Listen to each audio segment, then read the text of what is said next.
can get it. This is Instagram, right? Instagram. I can get it. Yeah, they can't see me. All they see is the screen. Good job. Okay, now let me get on here and do me off. There he is. And okay, Bismillah walhamdulillah wassalatu wassalam ala ashraf al-anbiya wal mursaleen nabiyyina Muhammad wa ala alihi wa sahbihi wa man ittaba hudahu ila yawmiddin thumma amma ba'du. Okay, so last time, inshallah ta'ala, because we're going to begin with talking about Aqeedah, the belief system of the Muslim. And we spoke about the different types of Islamic monotheism, right? The different parts that play a part in the whole or the totality of Islamic monotheism, or what is known as Tawheed. We talked about lordship and worship, and how lordship, or someone who possesses lordship, the oneness of Allah when it comes to recognizing and acknowledging that He is Lord, He is the creator, He is the sustainer. Understanding and knowing that does not necessitate that an individual also has with them and the actualization of ilahiyya, which is the worship part. So someone can believe those things, yet they worship other than Allah Jalla fi'ala. So continuing from that, we're going to speak about, and we're, you know, a lot of times it might, because some of the topics, they seem very close together. But remember, brothers and sisters, that this issue that we're talking about, the issue of belief, is something that we really have to reiterate, and we have to stress, and we have to go through those detailed matters, because this is what determines whether one is inside the fold of Islam or outside the fold of Islam. So now, the topic that the issue or the topic we're gonna discuss is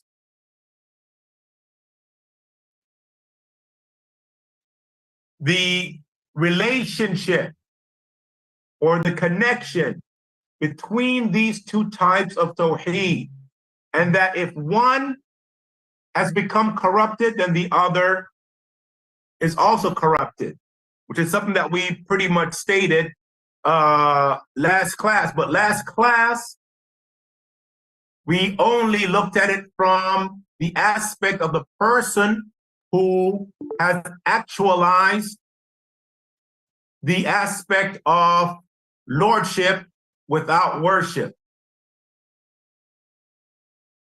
So I'm just gonna read here what the Sheikh has written. It says, ما ذكرناه من أن عباد الأوثان مقرون لله بالربوبية وشاهدون بتفرد الله بذلك، وأنهم إنما أشركوا بالله في الإلهية حيث عبدوا معه غيره، فهذا في الظاهر. So it says on the outlook, you know, on the surface, he said that we've mentioned how the worshipers of idols, the polytheists, they acknowledge that Allah is Lord, right? Which means that they understand that He's the creator, the sustainer, and all these things that lordship entails. And they bear witness to singling Him out with that. But they only associate partners with them when it comes to worship, where they would worship other than Him. But that's on the surface. On the surface, that's how it looks like. They have separated these two different aspects of Tawheed. It says, إِلَّا فَأَنْوَاعُ التَّوْحِيدِ مُتَلَازِمَةٌ فَمَنْ صَرَّفَ عِبَادَةً كَدُعَاءِ وَثَنٍ مِنَ الْأَوْثَانِ وطلب منه أن يختار له ما فيه مصلحته يسافر أو لا يسافر يفعل هذا الأمر أو لا يفعل هل يضره ذلك الشيء أو لا يضر إلى آخره مما كان يفعله المشركون وينتظرون فيه الجواب من الآلهة المدعوات المدعاة فمن فعل ذلك فقد نسب للوثن القدرة وعلم الغيب وما لا يقدر عليه إلا الله. Okay, so the Sheikh, he says here that the different aspects of Tawheed are associated, they're coupled, they're together, right? You can't take one away from the other. They're combined, I guess you can say, as well. There's a relationship between them that cannot be separated. So he goes on to say that, so whoever takes a worship, an act of worship, such as supplication, calling on Allah or calling on somebody for help, right? Taking so you take away an act of worship such as supplication and you give it to an idol,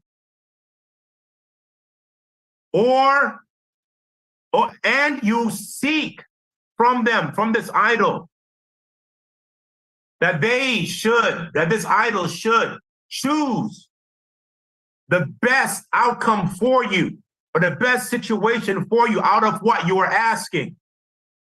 For example, should I travel or not? Should I do this thing or not? Will this thing affect me or harm me or not?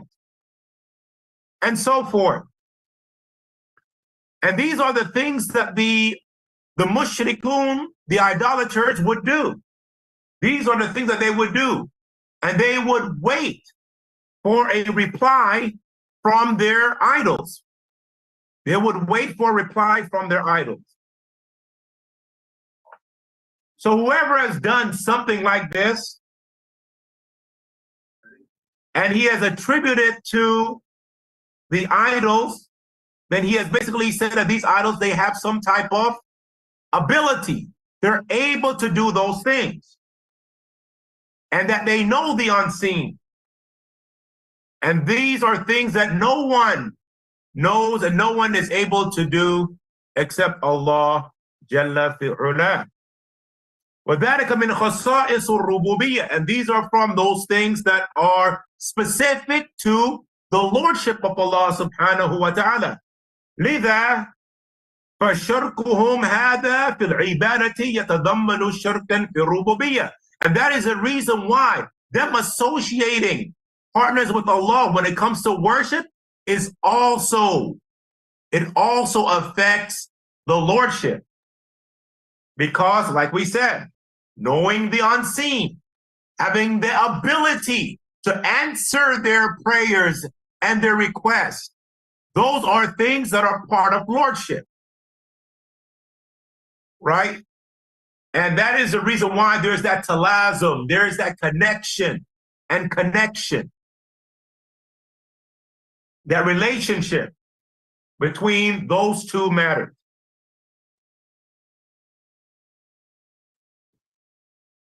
Sheikh goes on to say, وَهَذَا الْأَمْرُ ظَاهِرْ كَذَلِكَ فِي عُبَادِ الْقُبُورِ. So this is the same situation that we have when we talk about worshipers of the graves. People who worship graves, they fall into the same situation, they fall into the same scenario. There is no difference.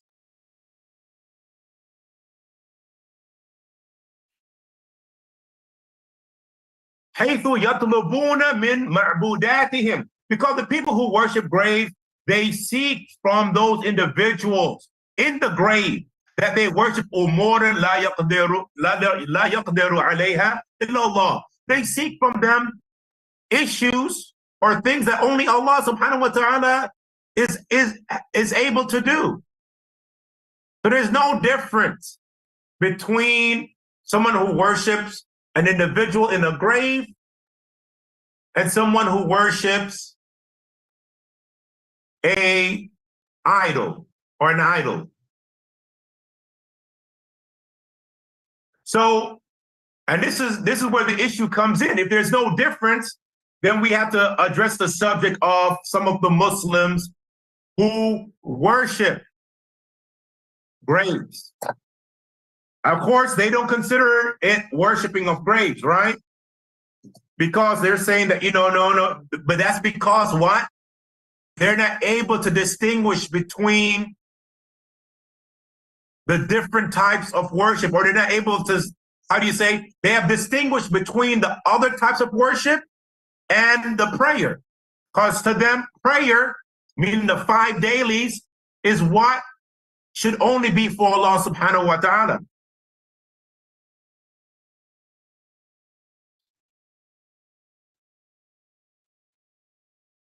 So this is why it's important for us to really understand Islamic monotheism and why it's different. That's the Tawheed, why it's different from the other instances or claims of Islamic monotheism. It's very important to understand what worship is. And worship is doing something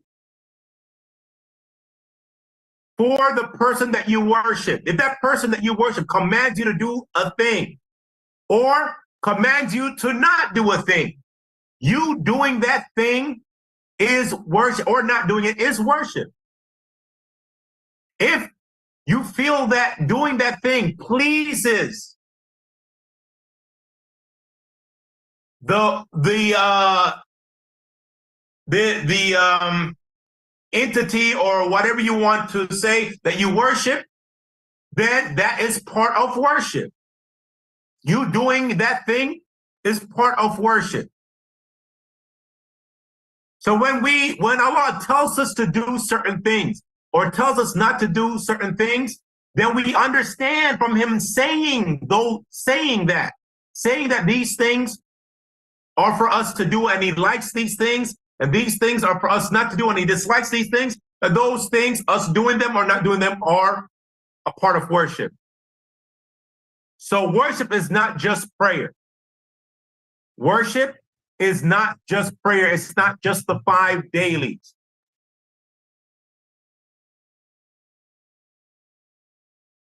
And we're going to stop right there. Any questions as far as that's concerned? Assalamu alaikum, Ameen.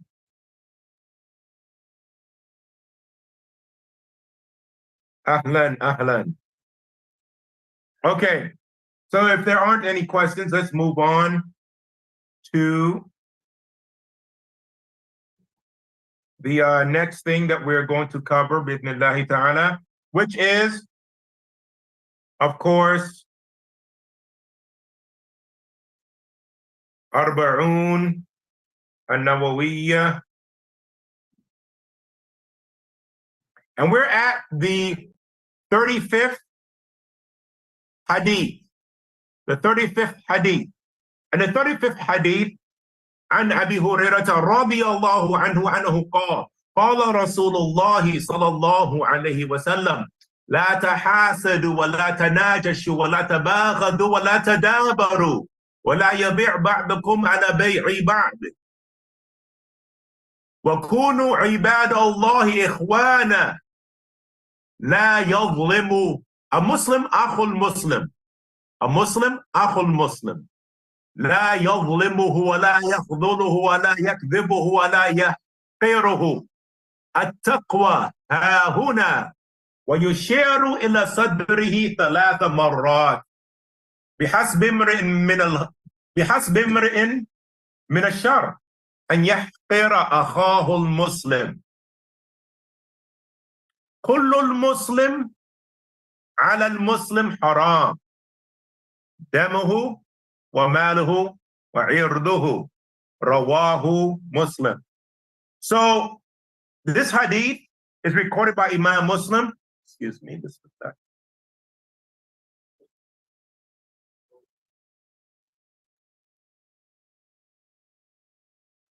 He said that the Prophet sallallahu alaihi wasallam said, do not envy one another and do not seek to do nudge. Nudge is when somebody wants to buy something from you, but you don't want to sell it. So you raise the price so astronomically that you'll get rich if they were to buy it, or they would not be incentivized to buying it. So you're not supposed to do that to one another. وَلَا تَبَاغَضُوا, do not hate or spread hate amongst one another. وَلَا تَدَابَرُوا, and do not turn your backs from one another. And do not undercut one another. And undercutting, what we're talking about here is, of course, you see somebody selling something for a certain price, and you go to the person that they're selling to and say, hey, I could sell you that for cheaper. So that's undercutting. Kunu ibadallahi ikhwana. Be servants of Allah as brothers.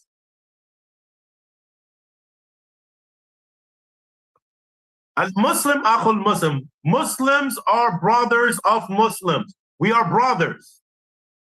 A Muslim is the brother of another Muslim. So do not oppress him. Do not humiliate him. Do not lie to him. And do not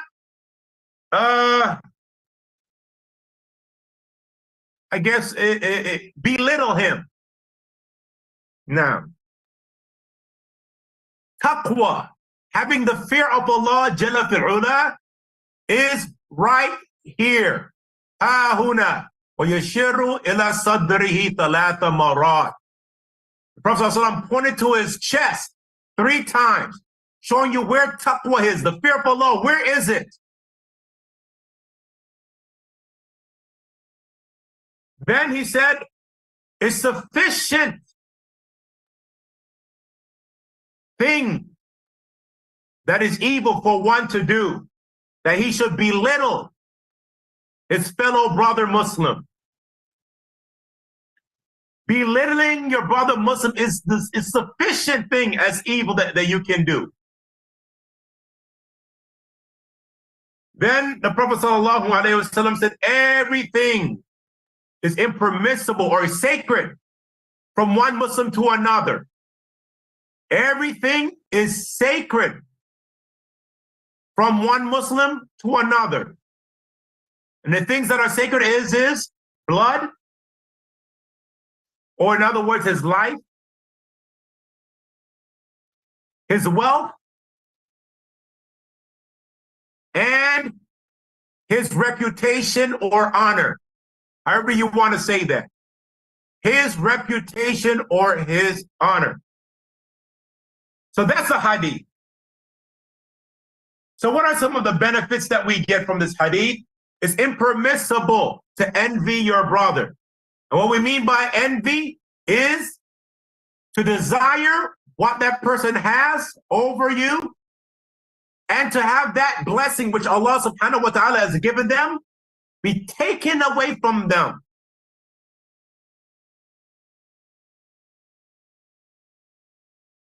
Whether you want that blessing to be yours or not. Some scholars say to be yours or not. If you don't want it to be yours or not, no problem. But you want the blessing that they have to go away. You don't want them to have what they have.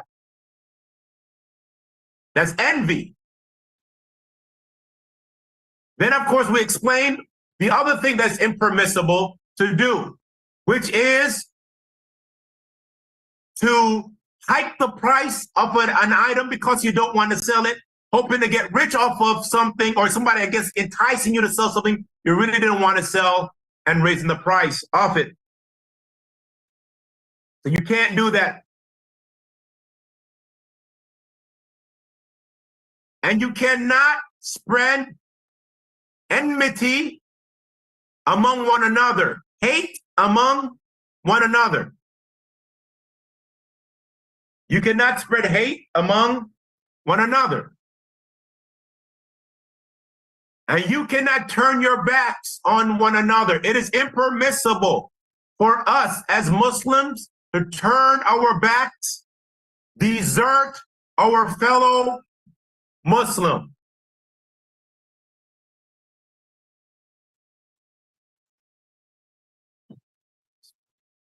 Rather, we should be together as brothers and sisters. Be together as brothers and sisters. And then the Prophet ﷺ reiterated that to show the importance, not just the importance, but the obligation of having Islamic brotherhood, by being in a brotherhood. This is what we are. And the ties of Iman, of faith that binds us, is the strongest tie and relation that one can have.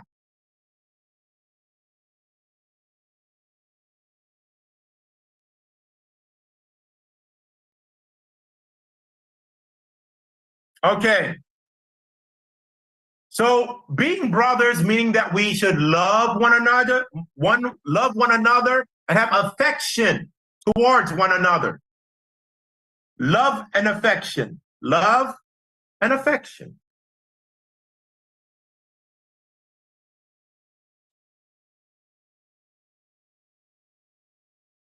We should want good for one another. And we should want to repel harm from each other as well. Also, we understand from this hadith that it is impermissible. It is not allowed for us to oppress our brother.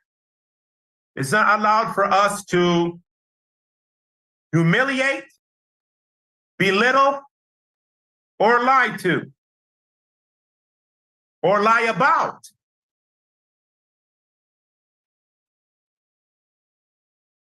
And this hadith has shown us the severe, I want to say disdain, but the severity, yes, the severity of belittling your fellow Muslim brother. The severity of belittling your fellow Muslim brother. And that is enough as a form of evil. It is enough as a form of evil for someone to do that. Okay. And of course, the Prophet ﷺ also in this hadith has indicated to us where taqwa can be found. And that taqwa is in the heart, which shows that there is more to this organ, the heart, than what has been said by the physicians and the scientists and so forth and stuff like that. The heart, its only job is to pump blood throughout the body and things like that. No. The heart that we have is actually connected to other things. It thinks, feels. And is a place of taqwa, is where the fear of Allah subhanahu wa ta'ala is.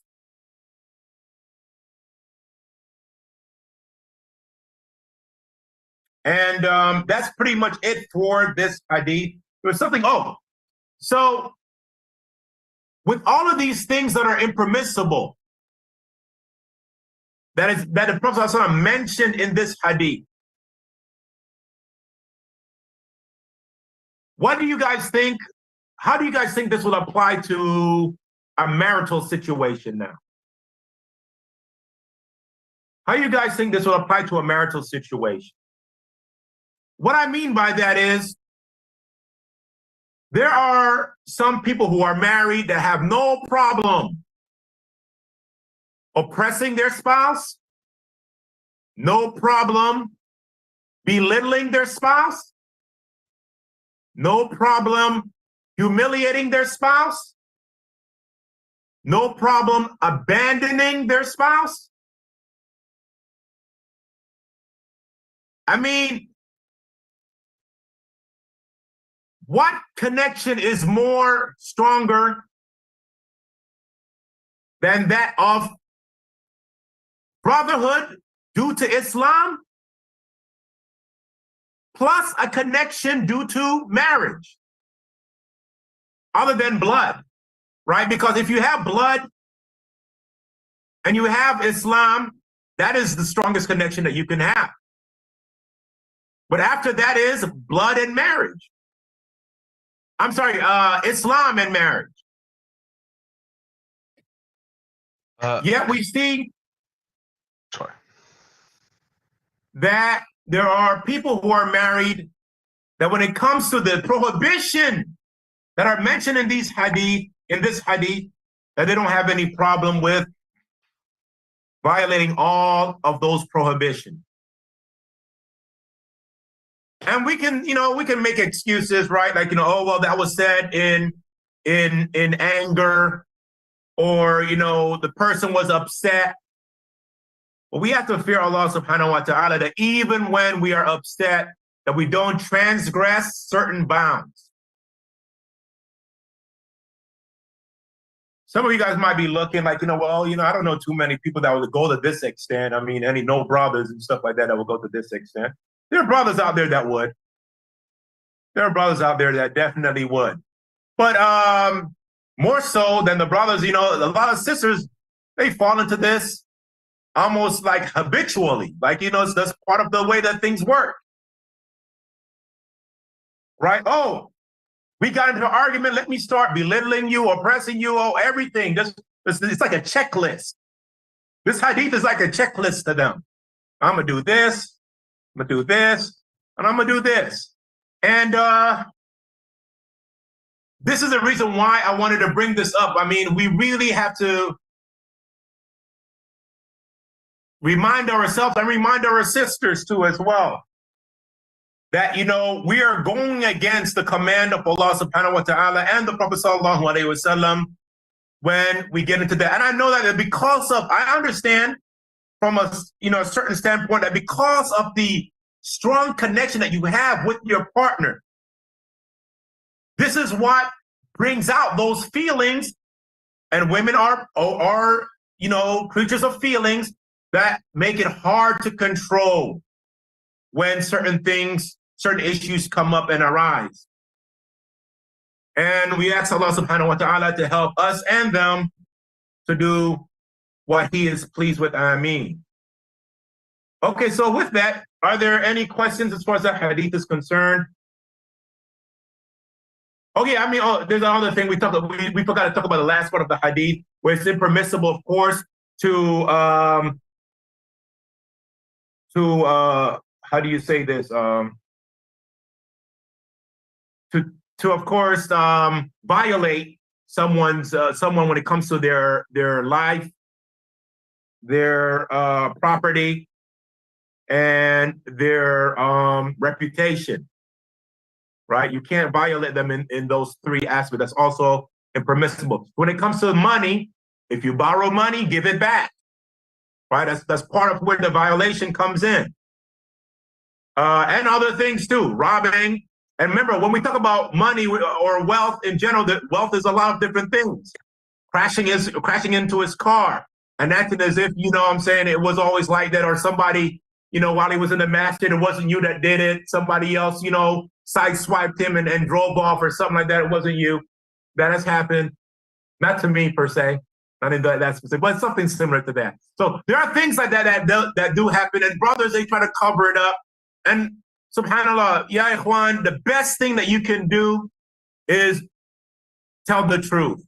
And you just don't know how Allah, in a situation like that, you're probably thinking, oh man, I don't got the money to pay the brother, and what am I gonna do, and stuff like that. And sometimes the brother doesn't even care. He cares more about you being truthful to him And he cares about the damage to his car. Because now he knows who he can mess with, who he can bring close to him as a companion, as somebody he can rely upon. Then, you know what I'm saying, getting a couple extra bucks for fixing a dent in a car and stuff like that. Now, what do you think is more valuable? Knowing who you can rely on, knowing who you can depend on, or having a car that doesn't have a dent in it? It's hard sometimes to find good sahib, good companions. It's hard. And that's a test that someone might be tested with and they just failed. All because they were worried about money more than they were about their friendship with the brother. Kunu ibadallahi ikhwana. Be servants of Allah as brothers together. That's your brother. And you just violated him. Reputation. Now this one is a very sticky subject. You cannot, brothers and sisters, violate someone's reputation.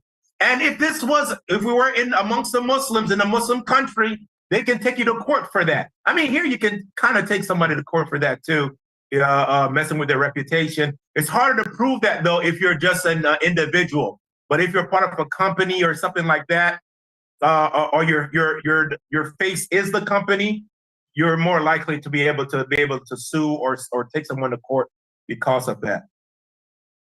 So yes, from anything from, you know, the brother being off it or whatever phrase you want to use to, you know, committing fornication, we have to be very careful.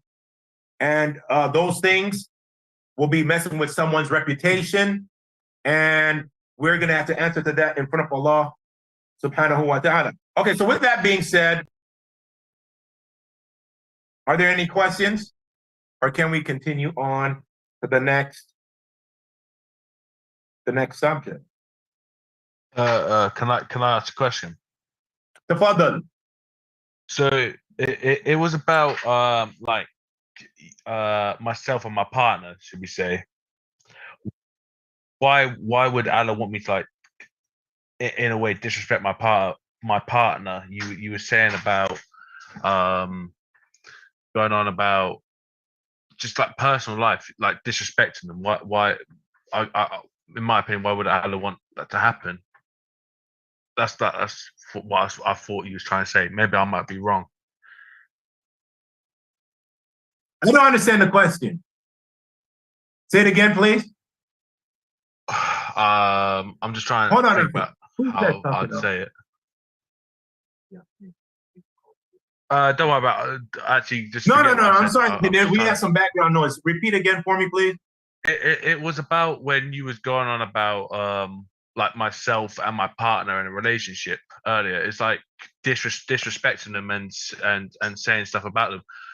Yeah. Surely, in my eyes, and how I've been brought up, that you wouldn't disrespect your partner in personal ways, but I was just exactly wondering more about it, because surely, like the way Allah would be, He wouldn't want you to disrespect your other part in a way, right? If I'm not mistaken. No. You brought up a good point. I mean, we're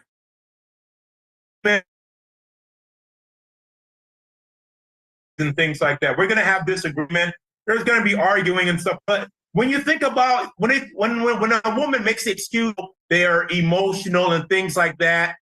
The question has to be asked: would they say the same stuff that they said to you? Would they say that to their father, their son? You know, the same way they got at you and stuff like that. You know what I'm saying? Would they do the same thing to the other men in their life? Or their children in their life? Would they say the same thing to their son if their son ever got them heated like that? You know, would they say that stuff to their father? No. So I find it interesting that they're able to control themselves with certain people, right? It seems.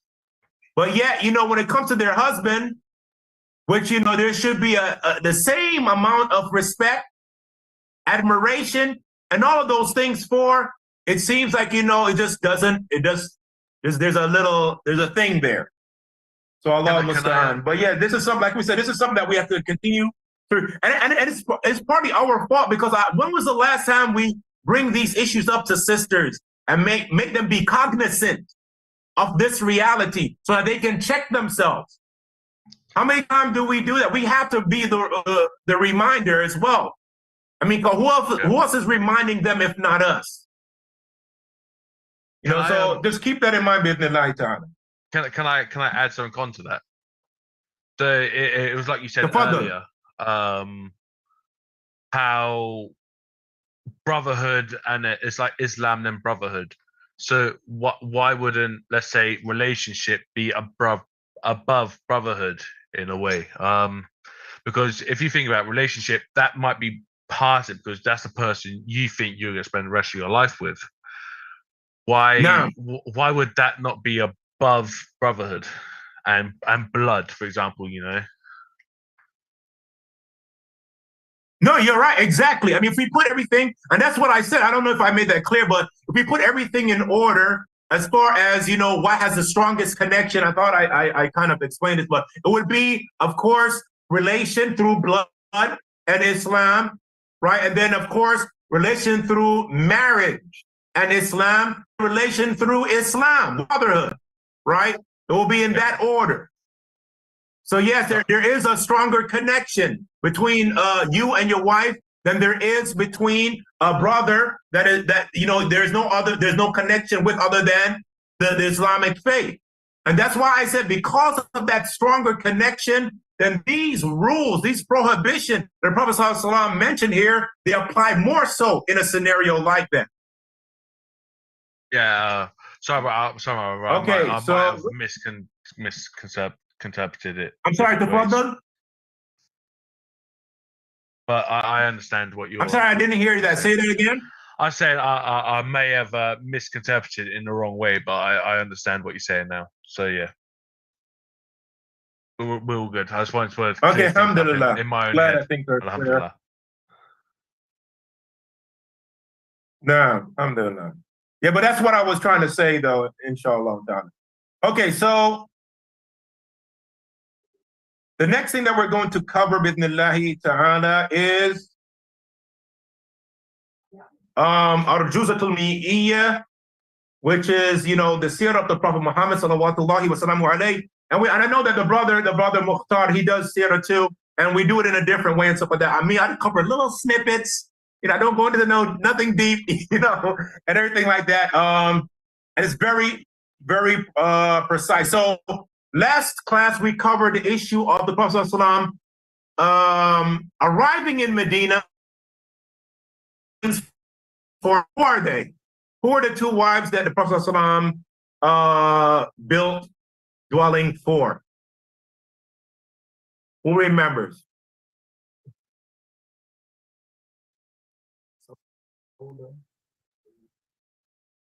And yeah, so the Prophet ﷺ built dwelling for Soda and Aisha, but we have to remember too that I stated that this wasn't done at the same time, right? It was one after the other. Some time went by, and then the other was built, and he built our houses for the additional wives as needed. So after that, As far as were their houses, because from my understanding, his house was right outside Damascus. mm-hmm. So were their houses like next to each other? Yeah. Okay, so they were like Boom, boom, boom, like that. Okay. All right. And the brother was asking about whether or not the houses that the Prophet ﷺ built for his wife, were they next to each other, and the answer to that is yes, they were next to each other. Okay.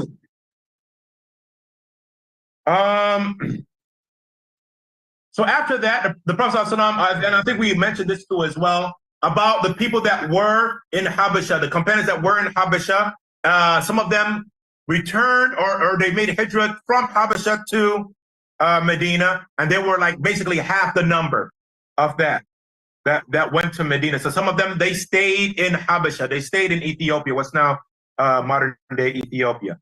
So we're gonna go now to where the Prophet ﷺ did something. Okay, so let's paint this scenario, because I want you guys to answer or tell me what happened after this, right? So we have a situation where the Prophet ﷺ is now in Medina. He is setting up camp, building a community. He has called the people who are not in Medina to come to Medina.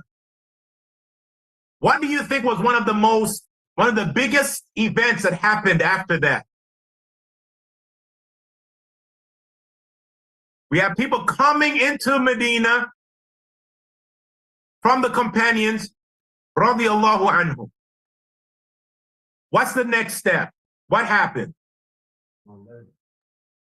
Okay, it's something that has to do with that. It's something that has to do with that. You're close. What famous thing happened? And actually kind of connected to the hadith that we talked about. The hadith that we just covered in 40 hadith, there's some connection there, I think. Exactly.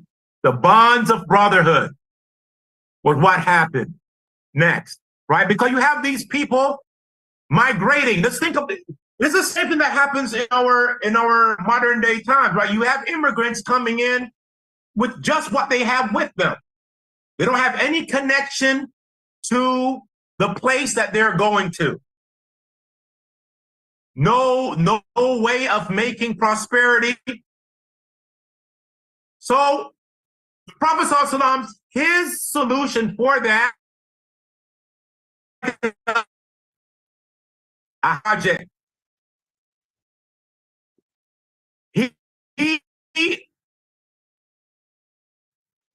those immigrants from the companions, radiyallahu anhum, brothers to the people that now initially the brother, what form do you think it took? Was it just in name alone?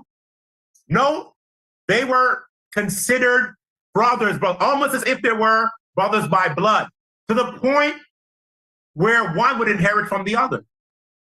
One would inherit from the other. And some of the companions, you know, the Ansar are the companions that are from Medina. They're not the immigrants, they're the locals. Right? The locals from amongst the companions would give half of everything that they had to the immigrants, the muhajirun. And this is something that is known as a virtue of the Ansar. This is one of their virtues. Allah has blessed them and raised them in ranks because of that situation that they were in, and because of giving them the ability to earn all of that blessing. And they helped out those immigrants, the muhajirun from Mecca, the companions that were from Mecca and from Habasha and so forth.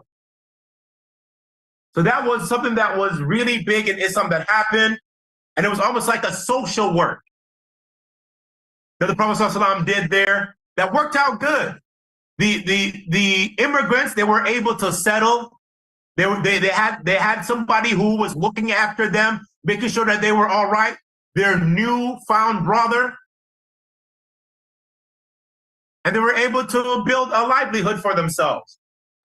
So that is something that happened. Any questions about that? Pretty straightforward. I mean, you know, like I said, we only cover a little bit of the Seerah. Right there, nothing too heavy. Okay. I wonder if we should do, let's knock the thing about the adhan first out before we get to issues dealing with marriage. All right, so we spoke a little bit about the iqama, and I think we covered whether or not it was obligatory or not. And what did we say about that? There's two opinions, right? Some scholars say it's obligatory, some scholars say that it is not obligatory, and in there lies the problem or the issue of whether or not you need to say the adhan all the time or when you want to pray and so forth. Okay. Now the issue here is, after covering the adhan, the issue that we're going to cover here has to do with the iqama. And how is the iqama said? And what is the difference between the iqama and the adhan? Okay, so some scholars say that there's no difference between the iqama and the adhan, except for the iqama is said more, in a more rapid pace. It's faster than the adhan.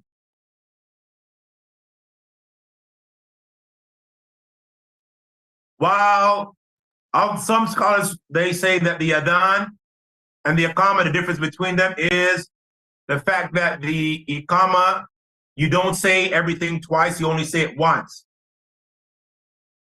So Allahu Akbar, Allahu Akbar, ashhadu an la ilaha illallah, ashhadu anna Muhammadan Rasulullah, hayya al-salah, hayya al-falah, qad qamat as-salah, qad qamat as-salah. Qad qama, this is also something that's added into the iqama that is not in the adhan, and that's said twice.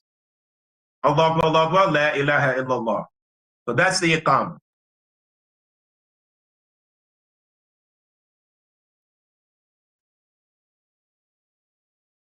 What does the word iqama mean? The word iqama is inside of the iqama when we say qad qamat as-salat. So qad qamat as-salat, what does that mean? Qad qamat as-salat. What does that mean? The qamat, which is where the word iqama comes from. This is a linguistic test. It's not really something too deep, but let's see who's on their P's and Q's when it comes to that. No? Then that's why we're here. We're here for the guesses. Guess. What do you say? Come pray. Close. Close. It almost sounds like the word come too, right? Come. Yeah. Yeah, come. It's all right.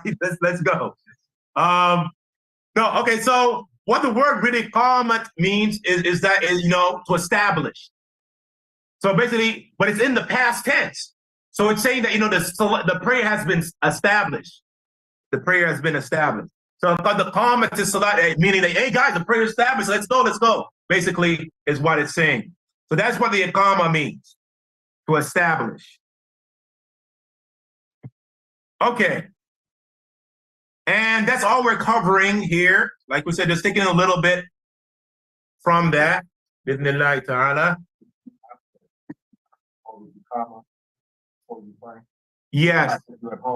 Yes, you should call the iqama in any instance and stuff like that. You should call it. Okay. So now we're going to be talking about the subject matter of marriage. And we kind of touched on the fact that marriage can be, or the 5 rulings can apply to marriage. What do I mean by that? The 5 rulings can apply to marriage. Anyone knows? The 5 rulings. There's something known as the 5 rulings in Islam. What are they? No, that's conditions. Oh. Rulings, 5 rulings. When we talk about when we talk about a specific issue in Islam, usually there are 5 rulings that an issue can fall into. Right? It's either one of those 5 things. So what are those 5 things that are rulings that can apply to certain issues in Islam? What do you mean by ruling? That the ruling of something, like for example, what's the ruling of prayer? But it has to be defined by Allah and His Messenger. Well, that's how we know what the ruling is from Allah and His Messenger. But what are they though?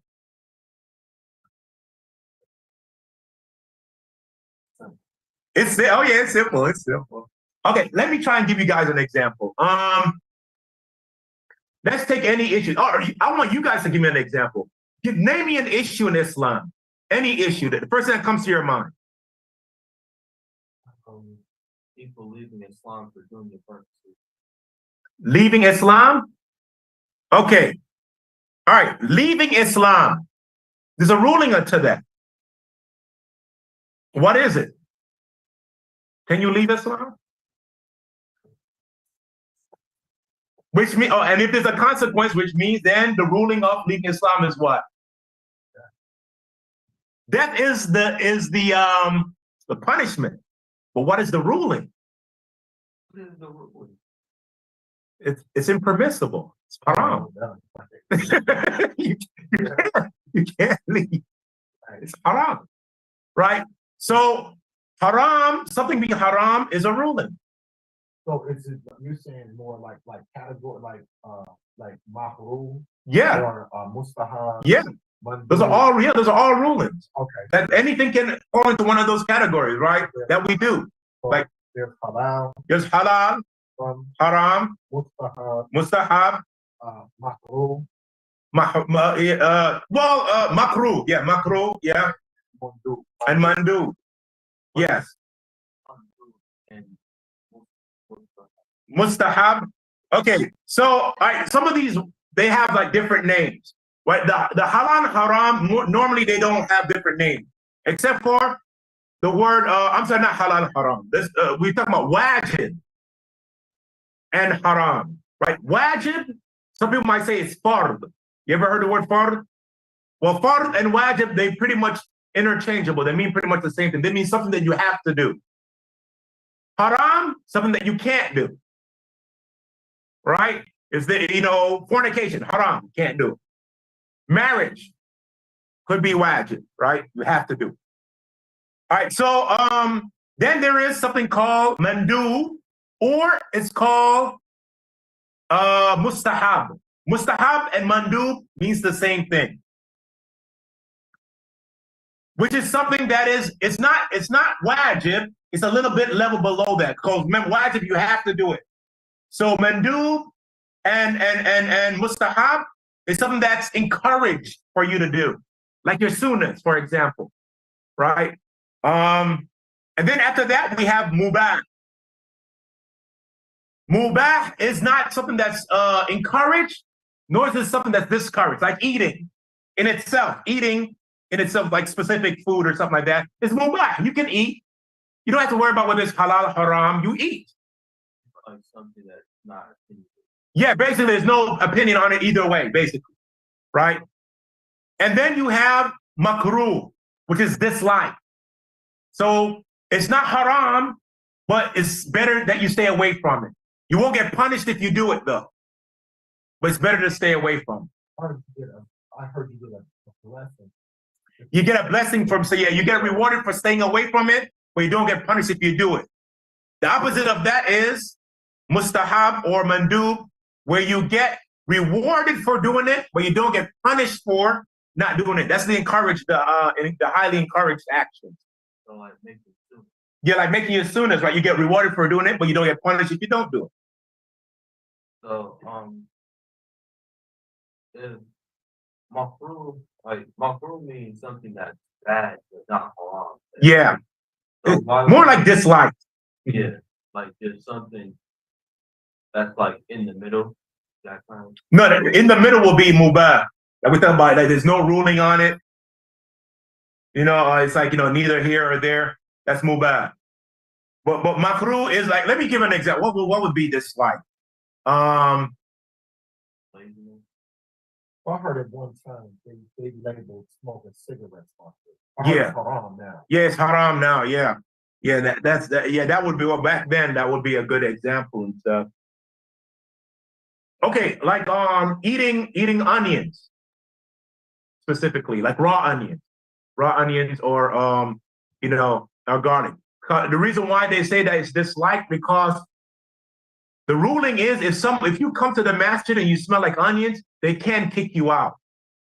In fact, you're supposed to kick because the smell that's on your breath can disturb the people that are praying, and what the Prophet say that the angels are affected by the same thing that we are affected by. So just like how we don't like those smells, the angels don't like those smells. So you're basically that person is coming in to the masjid with that bad smell, and he's repelling the people that are praying and the angels. So because of that, if that happens, you can expel them from the masjid. So that a person eating raw onions and stuff like that is makruh, right? It is something that's disliked, It's not haram. You could do it, but it's disliked because of, what can happen if you do that. You might not be able to pray in the masjid and stuff like that. Okay.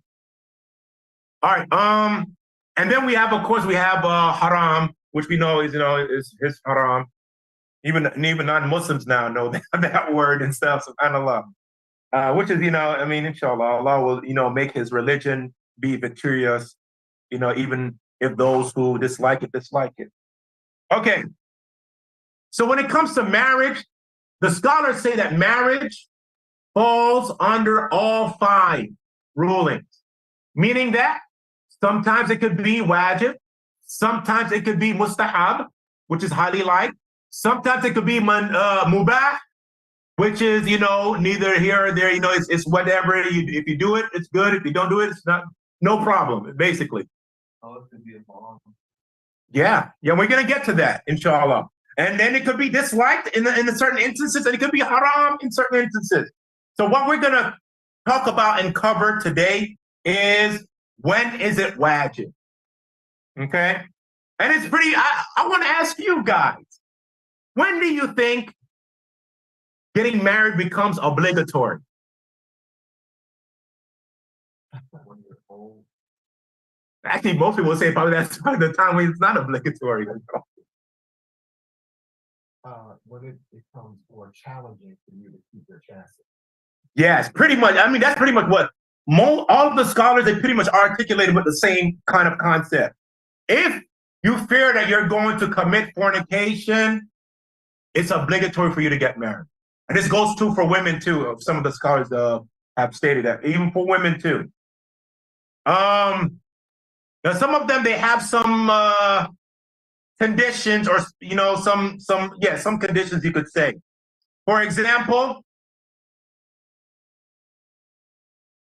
if a person is able to get a hold of a slave woman, that they can do that instead, if they're not able to afford a marriage. You still have to be able to afford marriage, right?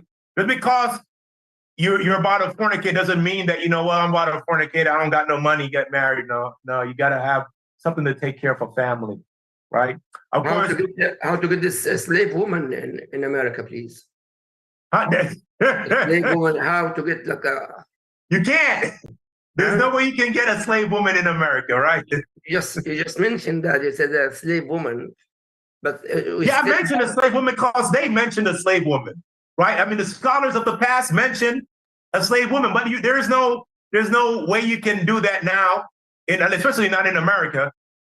But when is it? I mean, is slavery something that's totally gone out of Islam? Is there no way? I mean, we're just done with slavery? Is that a thing? What do you say? Say Bismillah when you drink. It's a sensitive topic, yes. What do you say, Akhi? Jazakallah khair, Jazakallah khair. I'm quiet. I'm listening from the beginning. You're quiet on the issue. It is a sensitive issue. But I have 4 wives here home. Alhamdulillah. I don't need a slave. MashaAllah. Go ahead. No, let me ask this question, then I'll answer the question. So why is slavery a thing in Islam at all? Okay, because slavery was a thing in the world. That's like asking, why did people, buy and sell? It was part of what people did. Now, nowadays, people still buy and sell, but they don't do trade or barter like they used to back in the days. Slavery was a part of almost every society back in the past and stuff. Whether it was in Africa, whether it was in Europe, whether it was in the Americas back then, everybody would make slaves out of a conquered people. And that's the reason why some scholars, they say, in fact, the majority of scholars say that if there was war, the people that we subjugate in war, we can use them as slaves. And I think in that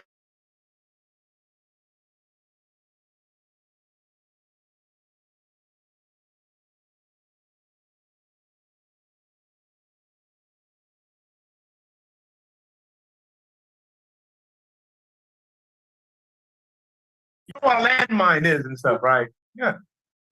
And I mean, this is what I heard from my Russian classmates and stuff like that. And that's what they were doing, right?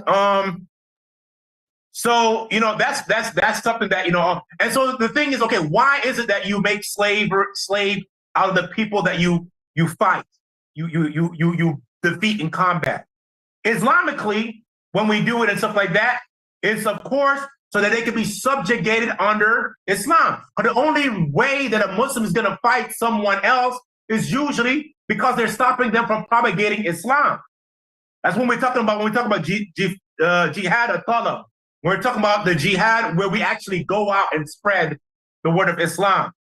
Jihad or death is different, where we actually defend our homeland and things like that. It's a little bit different, right? But back in the days and stuff like that, one of the reasons why, when we do go out and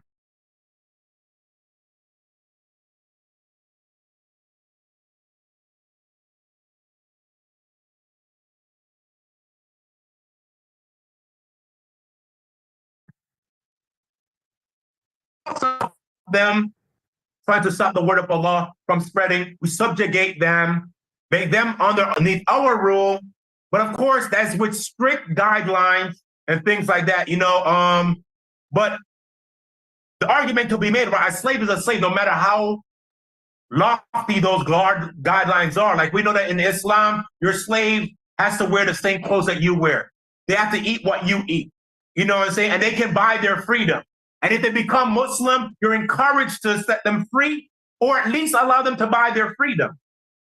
These are things that, that Islam has set in a way where a lot of scholars believe that because of those guidelines that were set in Islam, that Islam did its best to do away with that practice, right? Because it encouraged the freeing of slaves, encouraged, the treatment of them into a way where someone would say, well, if I gotta feed this guy the same food that I eat and clothe him with the same, I'm not making any money.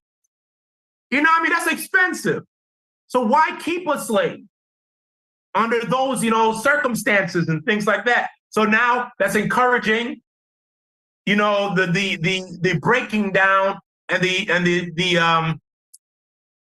disbanding of that whole institution.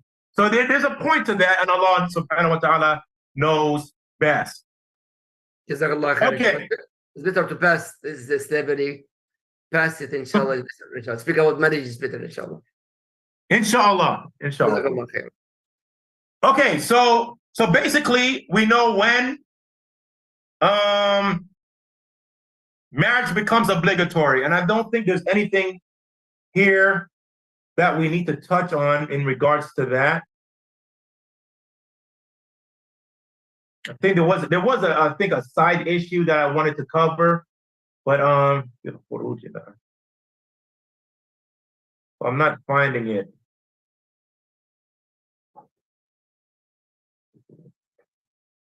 I mean, they mentioned something about swearing to marry and stuff like that, but that's not something that we need to really touch on. And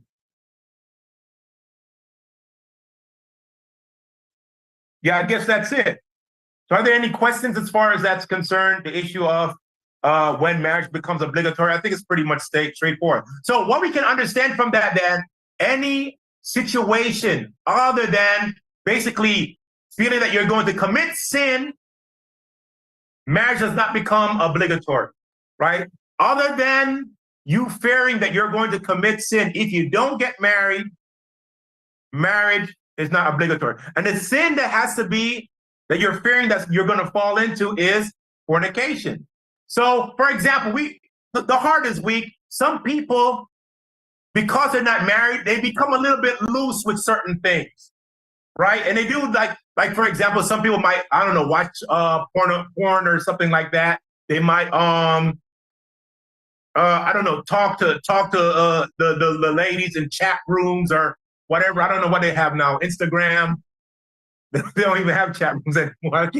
That's so old. Oh my God. But like Instagram or whatever it is that they have, right? They'll talk to the ladies and stuff like that. Have a lot of female friends that Now, these things are to kind of distract them from the fact that they're not married. And these things are not permissible, because next thing you know that these women or girls or whatever that they're talking to on these social media sites and things like that, next thing you know, they're exchanging pics.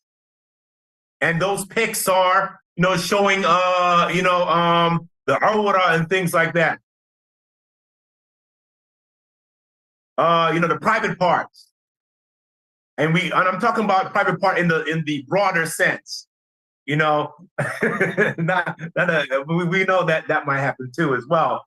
But those things are someone falling into haram. But we notice that the scholars did not say any type of haram that you fall into. They specifically say issue of fornication. So something like that, what our individuals should try to do is use the other means that are available to them that should try to minimize the effects of those actions and deeds, like fasting, and things like that, making sure that you busy yourself with dhikr and the remembrance of Allah subhanahu wa ta'ala and so forth. Got a question? Okay. Okay, so that's it. We're done with class. Are there any questions? If not, we can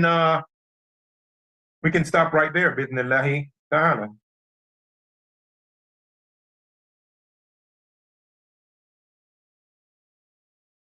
We got some questions here. Yeah, we have some questions here. Wait a minute, hold on, can you guys? Yeah, I'm ready. Okay, the sister here, she's in one of the groups. She says that she's often told by many brothers that she needs to get married, that it is half her deen. She says she doesn't want to get married, but they're telling her that it's haram for her to not be married because it's half of her deen. She said, why are they telling her this if she doesn't have to get married? And what does this mean, half my deen? Okay, so that's a good question. MashaAllah, tabarakallah. We're going to be here for a minute. Okay, so remember when we covered those 5 things that marriage can fall on, right? It could be obligatory. Marriage could be obligatory. It could be encouraged, which is, mandub or mustahab. It could be either or, just in the middle, no real, ruling for it in regards to the person. Of course, this is for the individual, right? Or it could be disliked, or it could be haram. That hadith that states that marriage is half of your deen, or shatr is what is used, the word shatr, which is translated as half, but it could mean a part of, a huge part of, anything like that. It just means, something from something. Not necessarily a half, but normally it's translated as that. That hadith shows that it is encouraged, highly encouraged for an individual to marry in general, right? If there are nothing that puts it in the other categories and stuff like that, and there's nothing that makes it obligatory. So yes, you should get married, but it is not on the level of compulsion as obligation. It is highly encouraged. And the reason for that are plenty, right? We have the ayah that we mentioned before, and so that marry that which pleases you from among the women, right? That is the command from Allah to get married. Also, the Prophet ﷺ talk about tazawwaju, right? The Prophet ﷺ said tazawwaju, meaning he encouraged to get married. Inni mukathiru bikum, right? The Prophet ﷺ wanted to make his ummah be plentiful. And he also said, marry the woman that's wadud wanud. Marry the woman that is affectionate and childbearing, that you can have a lot of children. So for the reason of procreation and having a large ummah. All these things are encouraging marriage, but not to the level of obligation. But it's still something that every Muslim should think about, because it is in line with the sunnah of the Prophet Muhammad salawatullahi wa salamuhu alayhi. So if you have no valid reason to stay single, you should be thinking about marriage. I mean, is this just an issue of you following your desires? I don't feel like it, or what is it? You know, you have to. That's a question that you have to ask yourself. Because if you don't have any valid reason to get married, you should. Now, other than the benefits that we've spoken about already, there are certain things that marriage, or there's certain things that you can extract from marriage and gain from marriage you can't gain anywhere else. And one of the things is sabr, patience. Dealing with another individual that is now part of your life, day in and day out, takes a huge amount of patience. And patience is one of the virtues that is highly praised in this religion of ours. And what better way for you to extract it from yourself other than marriage? Also, in marriage, there are more opportunities for you to gain reward. A man, when he's married, gains rewards by doing the obligation that is upon him of feeding, clothing, being nice to his wife. While a woman gains reward that she would not have get any other place than at the feet of her husband. Being there for him, being in compliance to him, making sure that he's good so that he can do what he needs to do for the family. She's rewarded for all of this. Allah يقول. So by not marrying, you're missing out on all of these opportunities for reward. But Allah عز وجل يقول لا يكلف الله نفسا إلا وسعها لها ما كسبت وعليها ما اكتسبت. نعم لا يكلف الله نفسا إلا ما وسعها لها ما كسبت وعليها ما اكتسبت. No, that's true. But then again, this goes back to the question is, why are you not marrying? Do you have a legit reason? Is it something that is holding you back, that is legitimate, that is a valid reason, or not? And if not so, then you should get married. If you have a dislike for intimacy, maybe that might be a reason not to get married. She said, but if you're just following your desires, like, I don't feel like dealing with somebody else, that's not a valid reason not to get married, because you don't feel like dealing with nobody else. I like my lifestyle. She said, I like being able to do what I want when I want. Like that type of attitude, that right there, that doesn't cut it as a valid reason to not get married. Now, you still cannot get married. If that is your reason, you can still not get married, but you're missing out upon following the sunnah of the Prophet Muhammad sallallahu alaihi wasallam and the reward that comes with that. You're going against the natural way of things that Allah subhanahu wa ta'ala has commanded us to do and encouraged us to do.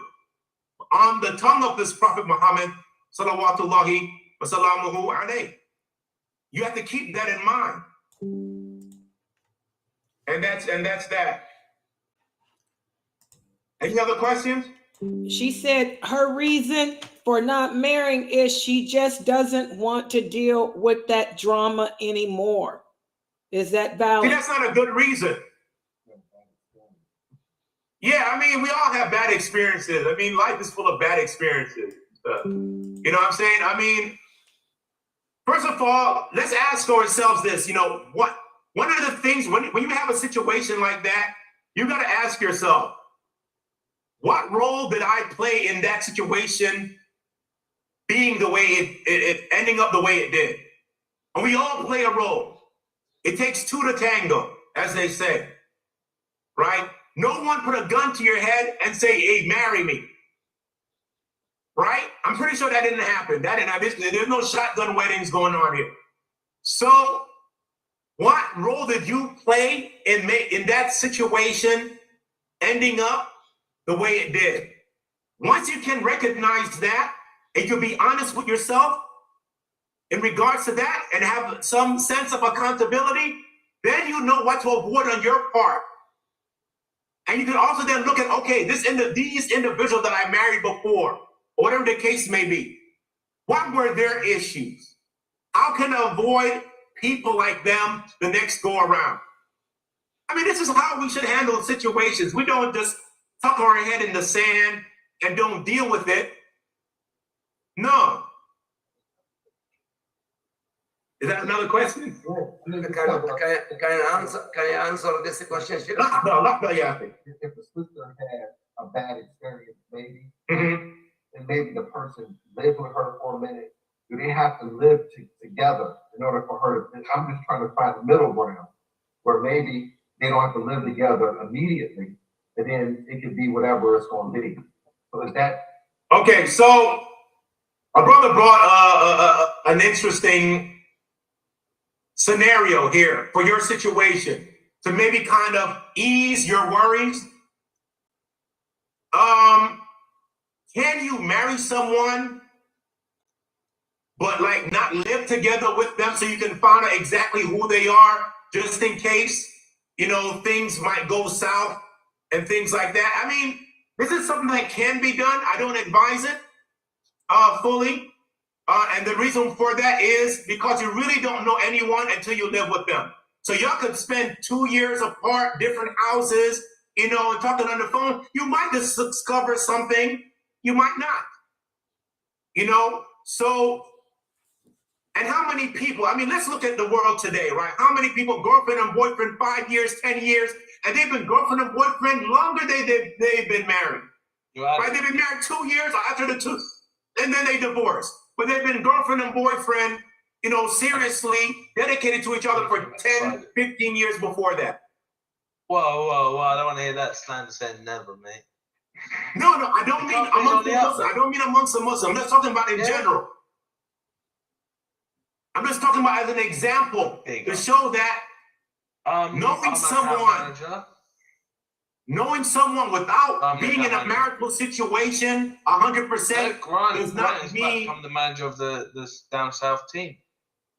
I'm sorry, say that again? I'm not telling you a lie. No one else was going for it. Grant's more than capable. Oh, I can't hear anything you're saying. I think his mic was on and he didn't know it was on. We just okay. All right. Okay, but I have another sister. She said, what about her case? She said she's not married. She has nothing wrong, nothing against marriage. She would like to get married one day. She said, but until she finds the man, she's content with her life like it is. She said, so that's nothing wrong with that, is there? What does she mean by find a man? She said, wait a minute. We all know how that goes. Go ahead. She said most of the men in her community are not righteous, and she's not going to settle for anything less than that. There you go, settle it. Okay, first of all, I don't believe that most of the men in her community are not righteous. I don't believe that at all. I mean, is this like Sin City, or where she live at? Where most of the men in her community aren't righteous. Now, we have to understand that humans are humans, right? Nobody's perfect. We all gonna have a deficiency. Are she saying that the majority of men are on crack, or they're like what, shooting each other in the streets? What are we talking? What makes them not righteous? She said she lives in Philadelphia. She said a lot of the brothers don't practice the deen. A lot of the brothers are harsh towards women. A lot of the brothers, she said, are extreme Salafi. She said until she finds a man that will not oppress her, she'll keep making dua. And she continues on, but yes, she wants to get married. She said, I live in Philadelphia. Yeah, Ohio brothers, we kind of like, a little mellowed out over here and stuff. But we got our gems too, man. We got some brothers that be just like the brothers in Philly. Yeah, I mean, as her situation is a little bit different, yes. The brothers in Philly, mashallah tabarakallah, there's some good brothers in Philly. It's like Philly, it is like, I remember when I went to Egypt, and I used to have a lot of complaints about Egypt, even though I really didn't interact with the people that much. But I feel like a lot of the Egyptians that I met, they were like racist and ignorant and things like that. Like when I'm speaking English to them and they ask me where I am and I tell them I'm American, they call me a liar and stuff like that. I'm like, what the heck? So it was, but I understand that that's just because their lack of exposure and things like that. But I was young when I went to Egypt. I was like 21, 22. So I used to complain about the Egyptians to my friend who was there for a longer time. I think he was there like maybe 2 years before I came and stuff like that. And he used to live there. And then he told me a narration from Imam Shafi'i. Imam Shafi'i, rahimahullah, lived in Egypt. And the people would come to Imam Shafi'i and complain about Egypt. And he would agree with them. And some people will talk about the things that they love about Egypt, and he would agree with them. So he was questioning about that. Why is it that you say, you agree with this person that Egypt is bad, and you agree with this person that Egypt is good? I mean, what is it? So he said that Egypt is whatever you make of it. It's whatever you see or whatever you want to see, it's going to be, basically. So for the sister that is in Philly, whatever you want to see, that's what it's going to be. I understand that Philly has its issues. I understand very well. But I also know the brothers I went to school with, Mufti, brothers that I've met in Saudi Arabia, good brothers from Egypt, like, Ali Davis and Sajid, and all these brothers that I've met. And some brothers that I've met, in Egypt too, that were from Philly and stuff like that. Actually, no, I didn't meet any good brothers from Philly in Egypt, but there were brothers from Philly in Egypt. So I don't know. Take that with a grain of salt. Now, what I'm trying to say is that, there are good brothers there. And if there are no good brothers in Philly, try to look outside of Philly. If you cannot find any that meets your criteria or anything like that, try to look outside of Philly. Jersey is a little bit more, the brothers there are a little bit more mellowed out. New York, the brothers there are a little bit more mellowed out.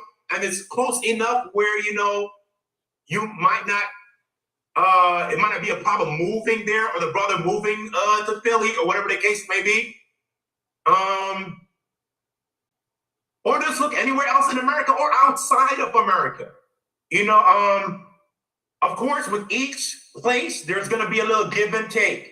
So if you look outside of America, brothers are not everybody outside of America has the money that you're used to. I mean, sure, people in America don't have the money that you're probably used to. With the economy and everything like that. Most sisters aren't cool with that type of situation, and that's okay. Just understand that means that that your options are going to be limited, but still you could look inside of America, bi'idhnillahi ta'ala, for a situation that would be suitable for you. And make sure that you have a wakil or wali that is very sociable. A brother that knows brothers, and so forth. So that way you get the best chance of being mentioned when the time comes. Don't have a wakil like me or somebody else that, don't associate with nobody, or something like that, what I'm saying, that don't know, like, barely knows like 2-5 people and stuff like that. You don't want a situation like that. That's my advice to you. Any other questions? Okay, one sister here says, it's hard to remarry when you are divorced with 5 children, as was my case when I was divorced over 20 years ago, ranging on ages from 17 to 7. Yeah, that's gonna be a problem. That is going to be a problem. I mean, I don't know. I can't really, sugarcoat that for you. It's different if your kids were older to the point where they're like basically like outside the house, and they're on their own for the most part, because no matter what the scenario is, they become more of a liability to any, and I'm sorry to say this, to any brother that's looking for a prospective, marriage. That just means there's more that he has to deal with. And your sister and your kids could be angels or close to it. But there's not going to be a scenario where a brother's going to see that, that marrying you would be a better situation for him than marrying someone that doesn't have those issues to deal with and stuff, which is your children and things like that. And it is, though, that your kids are, I think part of the best thing for you to do is focus on your children and raising them the best way that you can. And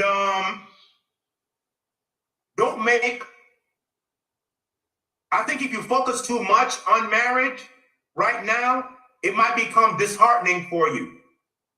But you can, in your situation, do some good. And that is making sure that your kids have the best experience that they can and things like that, until somebody that comes along who has the ability to handle your situation. Because, like I said, a lot of brothers are remember when brothers look to get married, we look at things differently than you guys do. It's like an analysis in cost and damages and all of these things. This we're looking at. We look at things like that, right? Very calculative, very black and white for the most part. And there's going to be a lot of responsibility that comes with a situation like yours. Even if you say that all the father, he's involved in their lives, you don't have to worry about anything. That sounds good on paper, but in reality, that's not how things normally work out and stuff. So, I mean, may Allah subhanahu wa ta'ala help you in your situation and continue to make dua and hope that something opens up for you in the future, bi'idhnillahi ta'ala. Any other questions? One more sister. She said, I told you they'll go on and on with this marriage. These sisters. She said, one more question. She said, what do you recommend a woman who wants to get married and just can't? What do you recommend that we do? What do you mean by just can't? Why can't you? Is this the same sister with the children? No, this is a different one. The one with the sister, the kid said that her kids are grown now. But this one here, okay, she's typing. She said she just doesn't know. She just can't find a husband. No one wants to marry her. Do you have like some type of health issue? Missing an arm, leg, or something like that? She said no. Are you considered attractive? Oh, come on, she's not going to say she's ugly. What? I mean, I can tell you, I know this sister that are attractive. I know this sister personally. She's very attractive. She's been looking for a husband for the past 20 years. Okay, so let's take a okay, so when it comes to women saying other women are attractive, I find that a very interesting thing. But I notice that what men find attractive in women and what women find attractive in women, they don't always, line up. But let's just say that the sister is an attractive sister, and you said that for 20 years she hasn't been able to find anyone. Yeah. Who's her wakil or wali? She said her father doesn't want her to find anyone. There's a problem. There's the problem right there. And why doesn't he though? I mean, what's his excuse, I guess you could say? He hit it on the nose. You hit it on the nose. She knows why.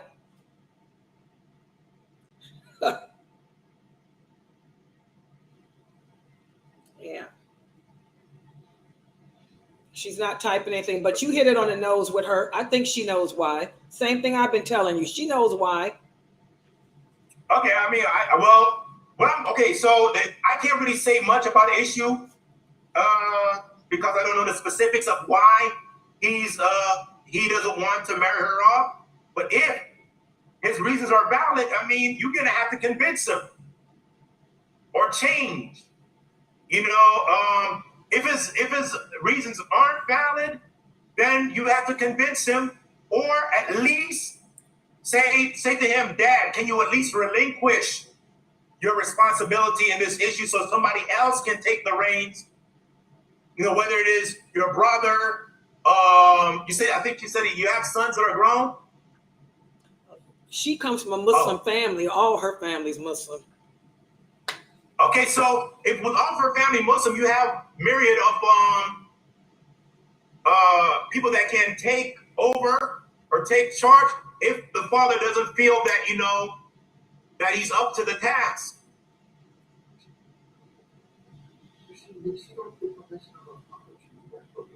Yeah, you do. Yeah. So that's it. Even in a situation of married before and stuff like that, he has to still give the thumbs up. And even when the Hanafis say that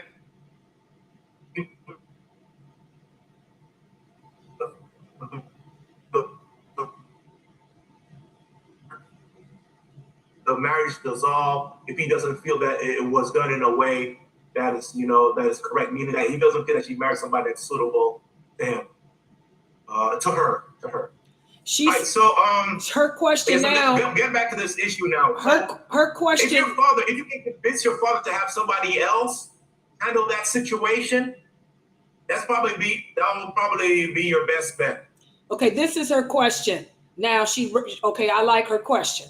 Her question now is this: just because a person has a mental condition, does that mean that we don't deserve to be married ever? It depends on what the mental. Well, okay, so it depends on what the mental condition is. Bipolarism. Is it something that she has under control? Is it treatable? Because here's the thing now. A normal sister with nothing wrong with her mentally is difficult for a brother to handle.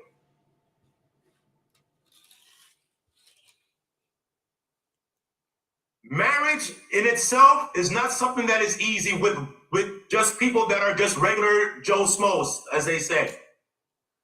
And you see people that don't have these problems, a lot of them aren't even able to hold it together. So now you're putting in something, an additional issue onto the table. Your father might be looking at it and saying that he's trying to save you the heartache, right? Because you might get into that scenario, and as soon as you get in, or as quick as you get in, that's about as quick as you get out. And it's probably out of care and concern for you and your mental state and well-being, and not seeing you go out from one person to another. The reason why he's taking the stance that he is. Now, with that being said, I do agree with you that everybody deserves companionship if it's possible. Everybody deserves, you know, to be able to have from the zina of the hayat al-dunya, the beautifications of life, which is al-mal wal-banun, you know, having offsprings and wealth and a good life and things. These are from the zina, the beautification of this world, which Allah subhanahu wa ta'ala has made permissible for us to indulge in. But we have to look at our scenario situation. Are you any different than a person who's dirt poor? A person who is dirt poor that can't even afford to support himself. Can that individual, is it okay for him to get married? No. He might want to. He might want kids. He might want, you know, the companionship and all that. But in his situation, he'll only be oppressing the other person. I don't know what your mental situation is 100%. So I know that they do have medicine for bipolarism, and they, you know, you go to see a doctor and things like that. In certain instances, it is controllable. Is yours in a way in which it can be controlled? As long as you take your meds, as long as you know, you have a support system, or is it even with those things in place, there is still going to be an issue that's problematic for somebody else to deal with? If that is the case, a very special individual has to come along who's able to deal with a scenario like that. And the thing is that you won't know who that person is until the time comes, right? I mean, some people can say, I mean, what do you do at a sit down? You know, the guy's gonna say, "Oh yeah, no problem. I can handle that. I can deal with it." And then when it actually happens, he can't. I mean, is that a chance you're willing to take? Is that a chance anybody should be willing to take? Him, your father? I think there's a discussion that needs to be had between you and your father.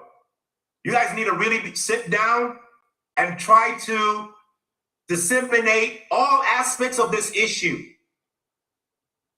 and making sure that everyone has a good grasp of the benefits and the harm. Because anything that we do in Islam, we have to have a good grasp of the benefits and the harm. If the benefits, after you guys dissecting the issue, outweighs the harm, even by a little bit, Bismillah, probably best to take the chance. But if it doesn't, then we ask Allah subhanahu wa ta'ala to make your situation easy for you. Ameen. Any other questions? Excellent answer. That's the last one I had. Okay, so with that then we say Subhanaka Allahumma wa bihamdik wa nashhadu an la ilaha illa ant wa nastaghfiruka wa natubu ilayk. Assalamu alaikum wa rahmatullahi.